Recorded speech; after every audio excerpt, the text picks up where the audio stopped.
everyone, and welcome to day 2 of the Ascension 2022 conference. We're so happy to have you here. Our theme this year is To Infinity and Beyond, Innovation in Space. If you weren't here yesterday, my name is Vanessa Van Decker, and I'm the events chair on the board of directors of SEDS-Canada. And I'll let my partner here introduce herself. Hi, my name is Dana, and I'm the marketing lead for Ascension this year. So you jump right in, Dana. All right, so first we'll do a land acknowledgement. We wish to acknowledge the land on which SEDS-Canada headquarters operates. For thousands of years, it has been the traditional land of the Huron-Wendat, the Seneca, and most recently, the Mississaugas of the Credit River.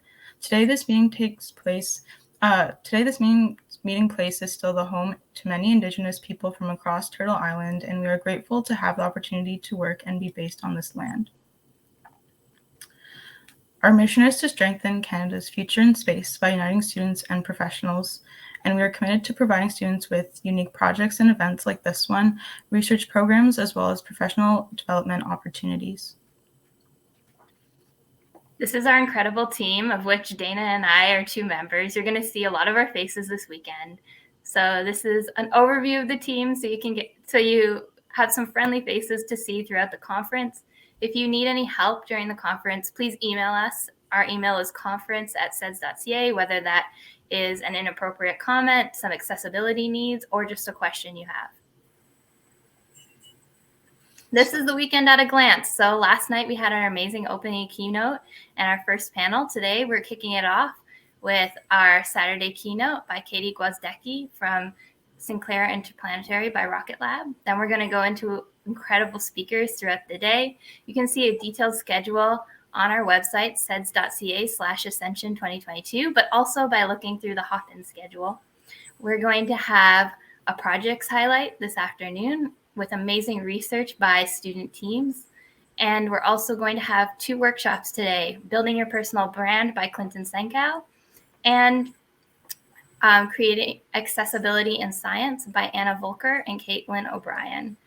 Then after that, from 6 to 7, if you're a member, and a lot of you here are, if you bought the $12 ticket that came with membership, congratulations. This is your first annual general meeting where you are a SEDS-Canada member. So we hope to see you tonight from 6 to 7 p.m. You'll see the Zoom link in your email. Please check your email. You can attend, give your input, and help shape the future of what SEDS-Canada does to serve you students. And then tomorrow we have another jam-packed day for you as well. This is that detailed schedule I mentioned, so check the Hopin guide, but also if you want to read this in detail, and you can also click on the speakers' faces on our website to read all of their bios if you have to decide which one you want to attend on our website. And now I'd like to thank our sponsors. I'll hand it over to you, Dana. A big thank you to all of our sponsors here for making Ascension happen. We have Space, Stardust Technologies, Sinclair Interplanetary by Rocket Lab, as well as Utias. Thank you so much for making this conference possible. As well, we have a really exciting raffle draw for you to participate in. If you fill out the Google form that I will post into the chat, you will have the opportunity to enter a draw for a chance to win a spot on a microgravity flight with our sponsor, Stardust Technologies. And if you want to be part of the team, like me and Dana, we have a huge organizations at SEDS-Canada, and we do incredible things to make not only opportunities like this conference, but also research projects possible for Canadian students who are interested in the space industry. We have lots of open positions on our website. You can go to seds.ca/join and submit a resume. Let us know why you want the position and join us. As well, are you part of a student group? Are you a motivated individual that wants to create part of SEDS-Canada at your university? Well, you can do that if you scan this QR code. We have chapters programs. So if you're part of a rocketry club, a CubeSat club, a robotics club, this is an opportunity for you. You can fill out the form and apply to be an affiliated student group with SEDS-Canada. As well, this conference happens every year. So Ascension 2023, yes, we're already thinking about next year. If you want to help host Ascension 2023 at your university, let us know. Scan this QR code and let us know that you are interested in helping to host. Maybe it will be a hybrid event, so it may be partially online and partially in person at your university. It's a great opportunity to network with fellow students who are interested in the space industry and bring an incredible event to your university.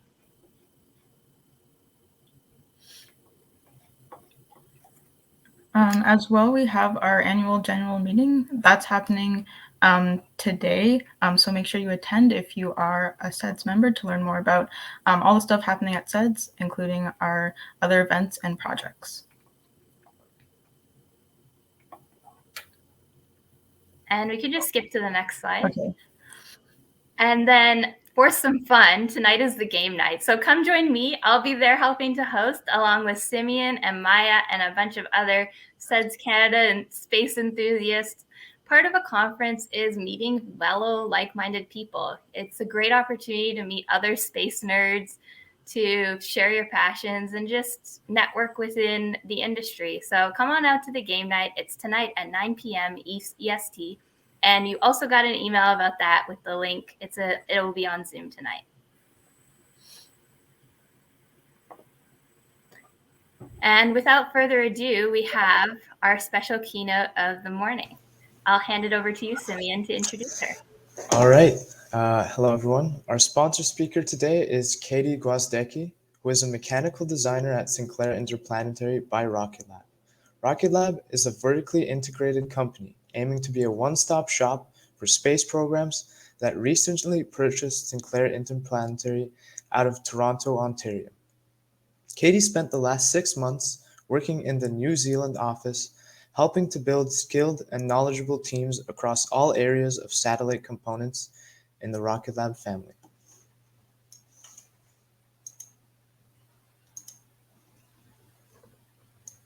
Hi, everybody. I'm really excited to be here. This is an awesome opportunity. I am, as mentioned, mechanical designer with Sinclair Interplanetary by Rocket Lab. But my heritage is I graduated from mechanical engineering from the University of Toronto in 2018, and my master's from UTIUS, the Spaceflight Lab, in 2020. So I am a fresh out of school. And I do recall actually when Ascension was getting started a number of years ago. So this is quite a fun opportunity for me to be speaking as a young professional in this context. So I'm going to present to you about mainly Rocket Lab and Sinclair Interplanetary. This is a new partnership, which has been very, very exciting for those of us out of Sinclair Interplanetary. So I'll tell you a little bit about that. Feel free to shoot me a message. I have a Q&A slide at the end. Ask any questions as we go. So first, I'll tell you about Rocket Lab. Briefly for some context, any of you who may not know about Rocket Lab is only one of 2 companies ever that have managed to deliver regular access to orbit, and the other is SpaceX. So that should say a lot already about what Rocket Lab has been able to do. So here's some interesting features about Rocket Lab at a glance. Rocket Lab intends to be your one-stop shop.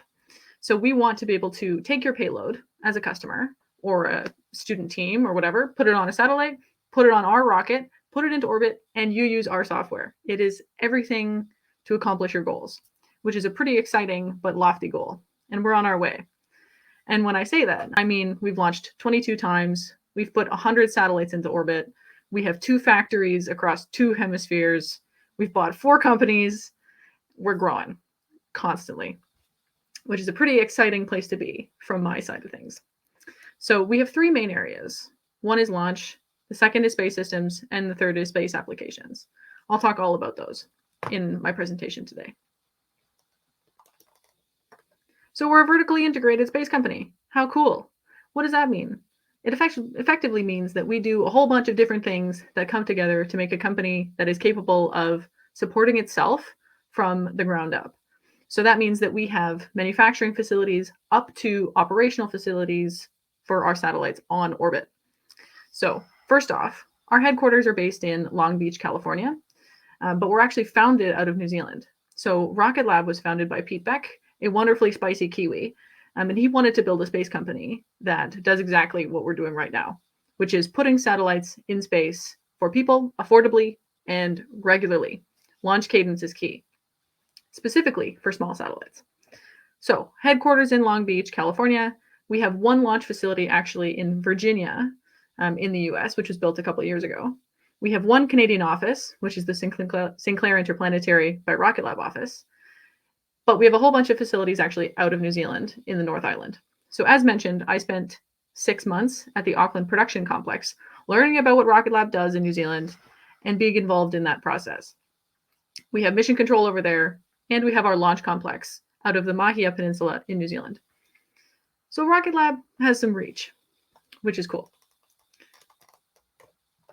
So next, launch. How do we do it? What do we do? Meet Electron. Electron is our small satellite launch vehicle. Very exciting. So Electron has launched 109 satellites, and we are the only carbon composite orbital launch vehicle in the world. So on the right, you'll see our Electron vehicle broken down into its main components. We've got the first stage, which is a carbon composite. We make all that in-house. And our second stage, which actually delivers your payload to the required orbit. Now, we also 3D print all of our engines, which is a pretty exciting thing. 230 3D printed engines have been brought to space specifically. But to do that, we put our payload on what we call the kick stage. And the kick stage actually brings you finally to your destination orbit with a ton of precision, which is very, very cool. We lose the fairing, the two cones. It's been actually pretty cool at the production facility to see all these things getting built and tested. So Rocket Lab does all of this. All of these things are built in-house. And our goal is to launch satellites up to 300 kilos, and we're able to do that generally without issue. So now that we've got this incredible platform, which has been launching for the last several years, it means that we are achieving our goals. So we are the second most frequently launched rocket in the US, and we're the fourth most frequently launched in the world, which is pretty cool after China, Russia, and SpaceX. Rocket Lab is coming up. It's a pretty cool place to be. On the right, you'll see just some photos of our launches and our mission patches.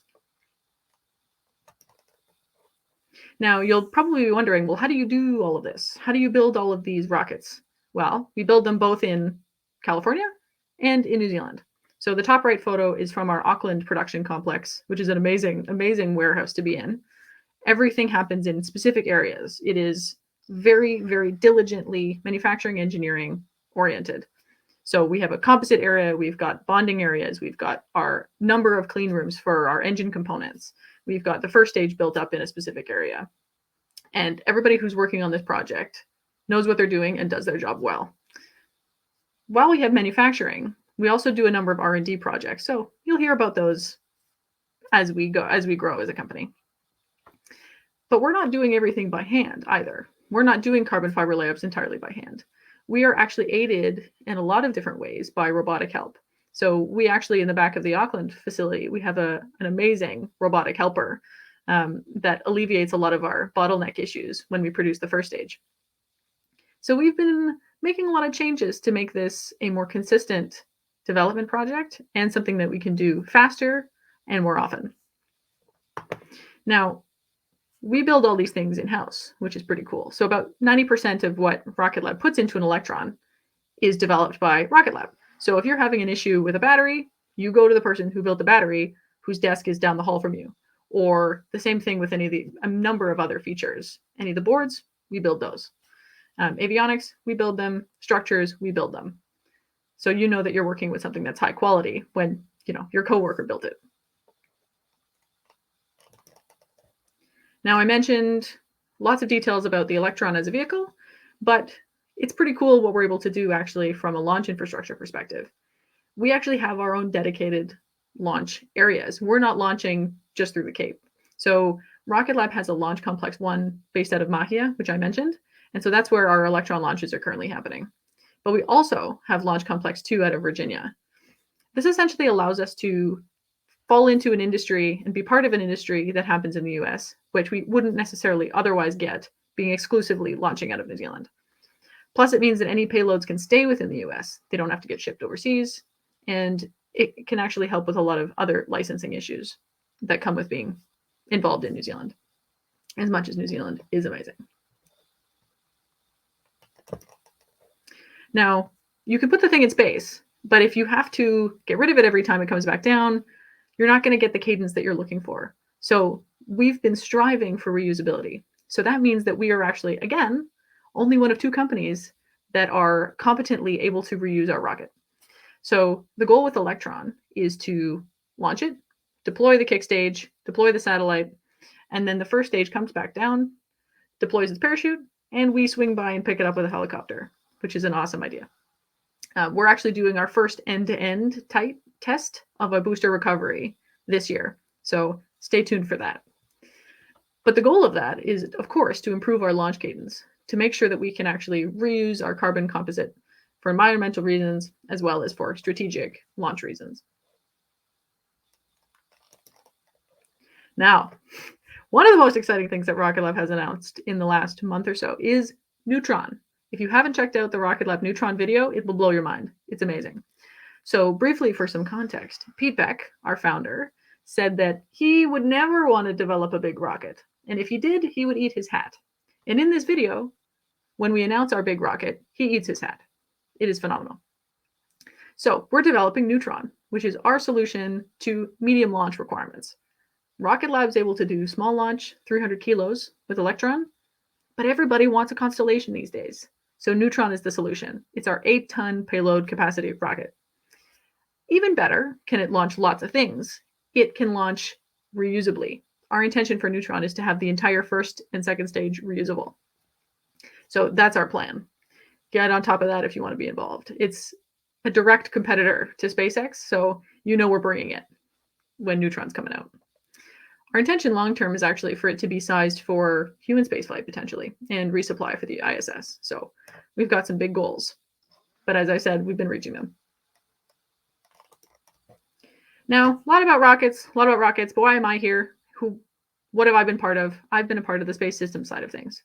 So Rocket Lab's nailed the rockets for the moment, but Rocket Lab also wants to manage the space system side of things. So that means sort of 3 different areas.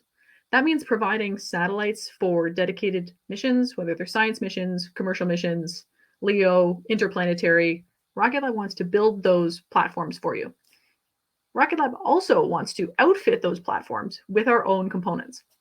And Rocket Lab wants to actually control those platforms with our own software. And so that's what we're actually working to do these days. Now, Photon is our space systems platform.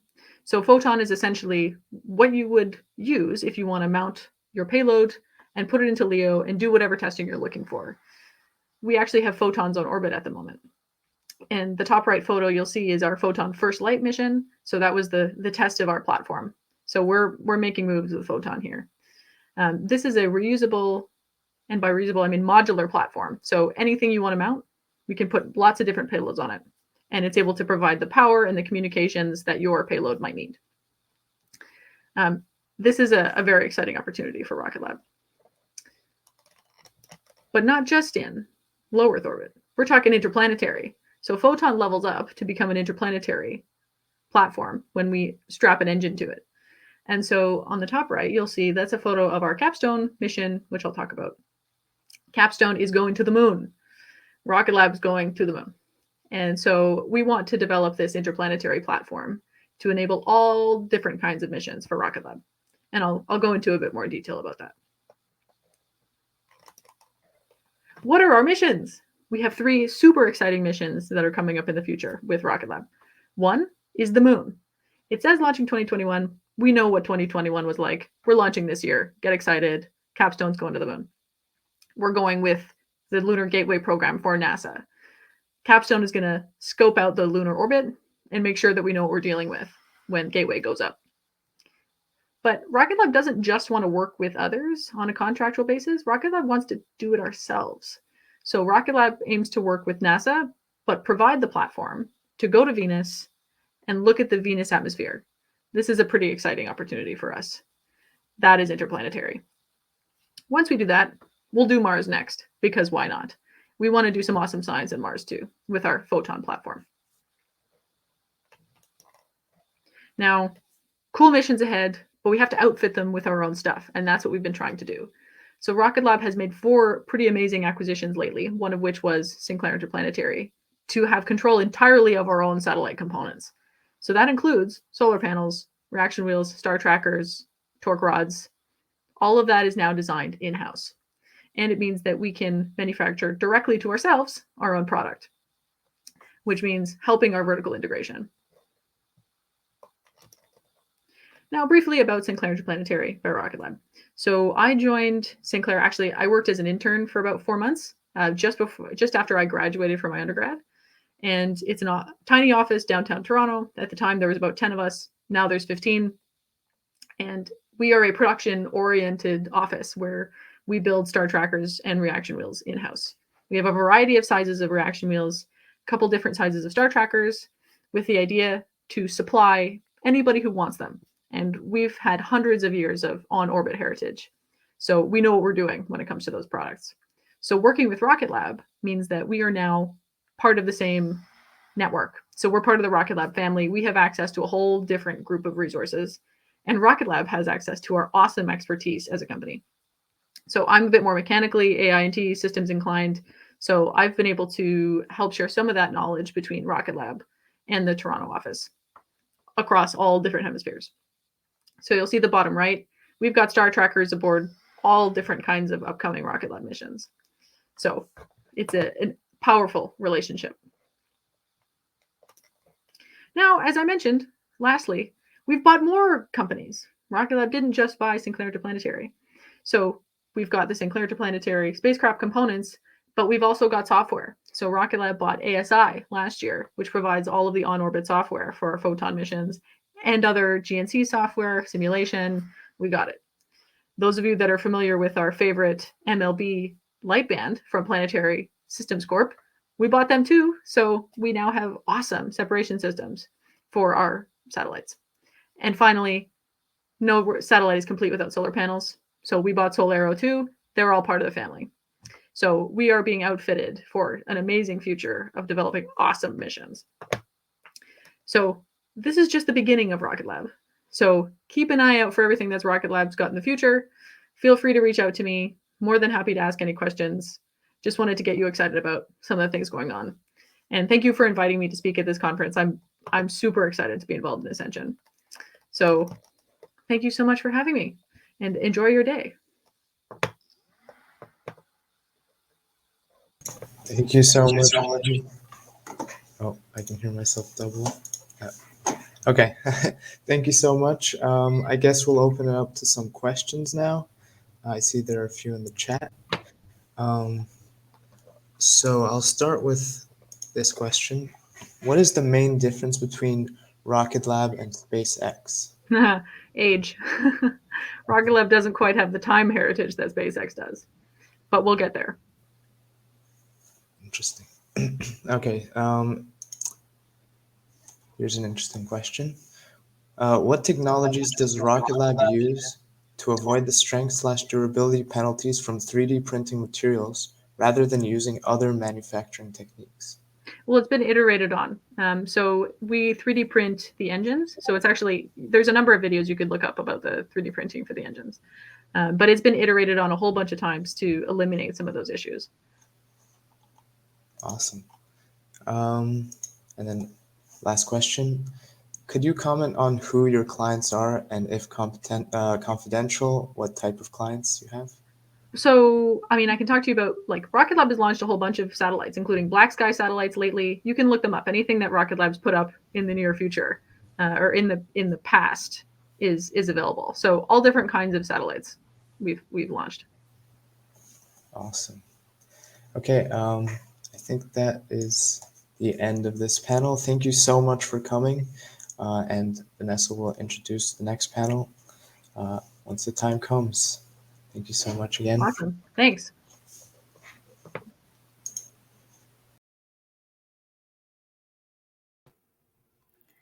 Hi, everyone. We're just going to take a few minutes break, and we'll be back in 3 3 or 4 minutes. So sit tight, get up, grab a glass of water or coffee, and we'll be right back.